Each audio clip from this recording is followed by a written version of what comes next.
Ouais, ça c'est une question. Régis, donc j'ai 40 ans, je suis né au Creusot, j'ai fait toute ma scolarité au Creusot, je suis enseignant. Effectivement, il n'y a pas d'enseignement privé au Creusot, c'est peut-être quelque chose à étudier. Il y a le collège privé à Monceny, pourquoi pas une poursuite après derrière. Oui, sûrement, il y a sûrement un public aussi. Au niveau de l'université, moi j'ai fait un parcours plutôt scientifique qui n'existe plus aujourd'hui. Toute la partie DUG sciences à l'époque n'existe plus, elle a disparu. Et il y avait aussi la partie littéraire qui a disparu aussi. Et je pense qu'il faut réétudier tout ça et puis arriver à recréer de nouveaux diplômes.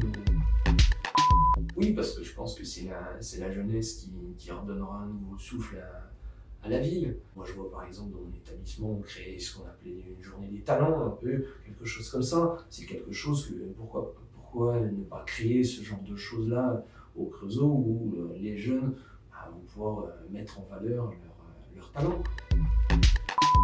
Mon engagement a commencé avec Charles et Jean à la foire du Creusot juste avant les élections municipales. Là, il y a eu toute la campagne qui a été très, très intéressante et très dure par moments aussi.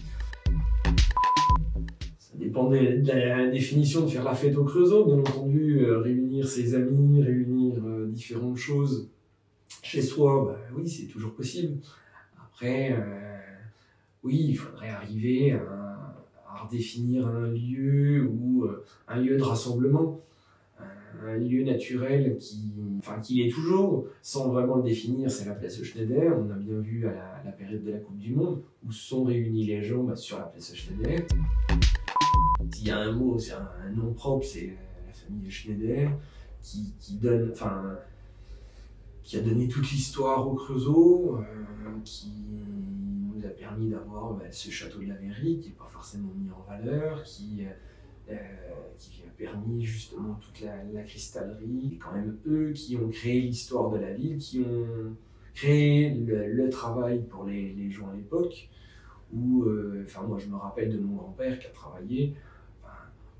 Il m'a toujours raconté l'histoire d'aller à l'usine. Aujourd'hui, on a l'impression que c'était un peu des gens qui, entre guillemets, un peu esclavagistes, qui prenaient les gens. Non, les gens qui allaient travailler à l'usine avaient droit à tout. Ils avaient droit à leurs médicaments gratuits, ils avaient droit à leur mode de chauffage, ils leur livraient leur charbon, etc. Voilà, je pense qu'ils avaient une vision autre du monde du travail. Et ils s'occupaient aussi de leurs ouvriers, ils ne les voyaient pas uniquement comme ouvriers.